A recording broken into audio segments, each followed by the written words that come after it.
Are there cheap stocks on the market today? Well, if you know where to look, there are absolutely some deals on the market, but may have to be a little bit contrarian with the market overall. One of the areas where I think there's going to be a lot more cash flow and a lot better shareholder return is in internal combustion engine vehicles. If you live in California, it may seem like everyone is driving an electric vehicle, but I live in the Midwest and we're still a decade away from people stopping buying trucks and SUVs that are powered by gasoline. This reminds me a lot of the tobacco business in the late 90s when it seemed like the government was going to destroy the tobacco business. Shares were trading for low single-digit earnings multiples. And guess what? One of the best performing stocks over the next 20 years was Altria, the maker of Marlboros, one of the oldest and most consistent tobacco companies in the world. They didn't generate returns by growing revenue. They generated returns by consistently returning cash flow to shareholders, buying back stock, paying out dividends. That's, I think, the path forward for the company that I think could generate phenomenal returns, and that is General Motors. I'm going to get into the numbers today and why I see this as an attractive investment long term. My name is Travis Hoium. Thanks for watching Asymmetric Investing. Please subscribe here on YouTube for all my content. And thanks to this video's sponsor, The Motley Fool. If you go to fool.com/ASYM, they'll give you their top 10 stocks to buy right now. Now, I think the common perception, especially on YouTube, is that General Motors is in financial trouble. That couldn't be further from the truth. This chart shows General Motors' free cash flow on an annual basis over the last 10 years. You can see that free cash flow has been generated every single year. Last year, nearly $10 billion in free cash flow. I'll get to their guidance for 2024 in just a second, but the thing that I want to look at is their return of that free cash flow to investors. And this is something I think we need to pay attention to. The dark blue column here is the weighted average shares outstanding on a quarterly basis at GM. And this actually doesn't do the company enough credit for the recent buybacks, the almost $10 billion that was spent in the fourth quarter of 2023 on buybacks, because this is an average number. So the actual number of shares outstanding is under 1.2 billion shares outstanding, and it's coming down extremely quickly. You can see the buyback that happened last quarter, but there's going to be a continued accelerated buyback program of a few $1 billion that will happen throughout 2024. The other thing that management said is they will buy back shares when cash and equivalents get over $20 billion. That was the bar that they set during the conference call. And you can see that's about where they're sitting right now. They have a little more than $20 billion worth of cash. So how much are they going to be buying back in 2024, maybe even beyond? Well, let's look at what they're expecting for 2024. Thanks to our friends at The Motley Fool for sponsoring this video. Visit fool.com/ASYM for the top 10 stocks to buy right now. This is their guidance for 2024. You can see it, EBIT adjusted, earnings before interest and taxes, adjusted for one-time costs, $12 to $14 billion.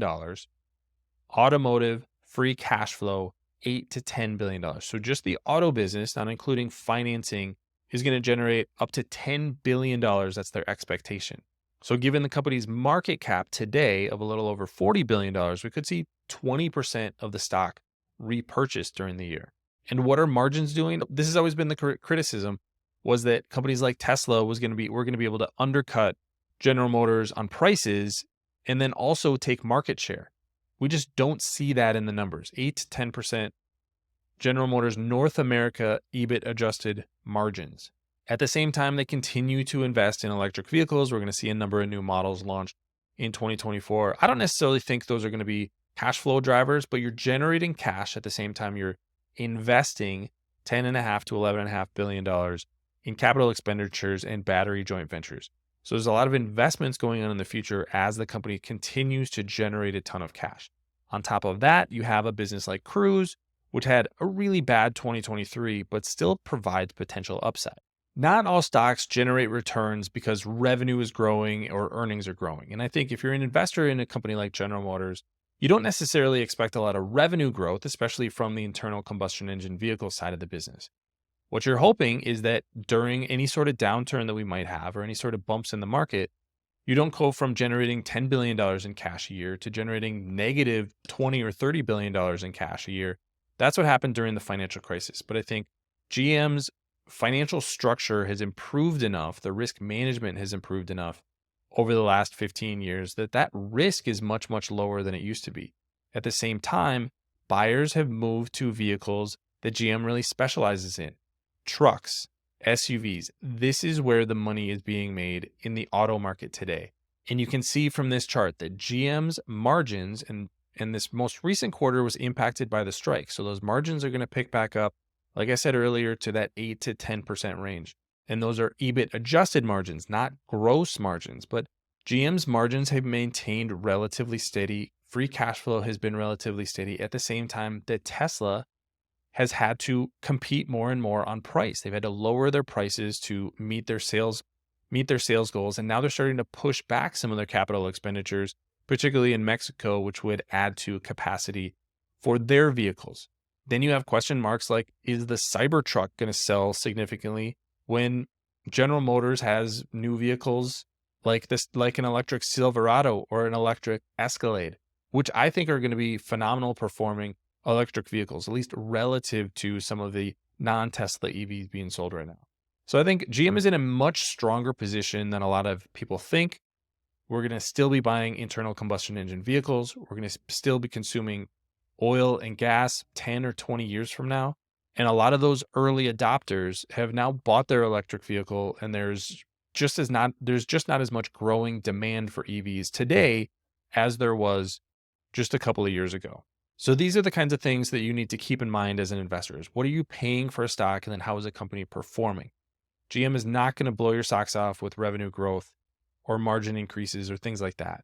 But if they just continue to generate 10 or so billion dollars per year in free cash flow and then use that money to buy back stock, well, either the stock price is going to have to increase or all of the shares are going to be acquired in just the next few years. So to give some stats behind this, price to earnings multiple on a trailing 12-month basis for General Motors is 5.3. 5.3.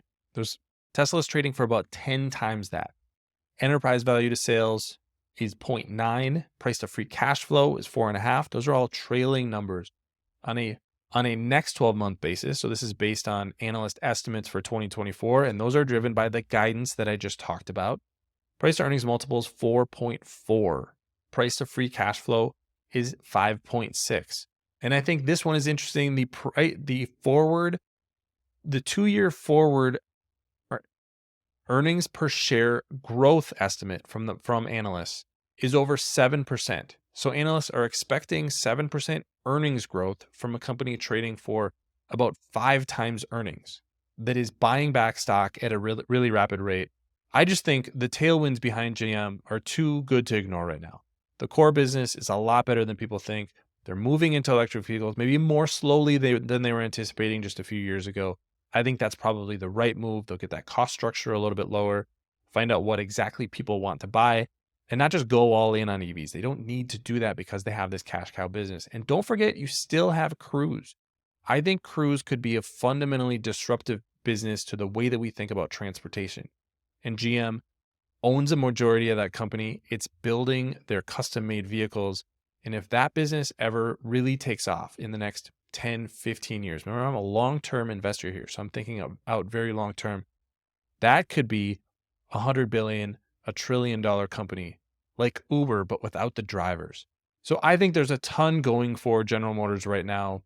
It doesn't get a lot of attention for the market, and that makes a lot of sense. Doesn't make for a good headline. It's not a sexy company. But if you're just looking for a cheap stock to buy and hold long-term, I think GM is a great place to start. But what do you think? Leave your comments in the comment section below. Don't forget to subscribe to Asymmetric Investing. Thanks for watching, everybody. See you next time.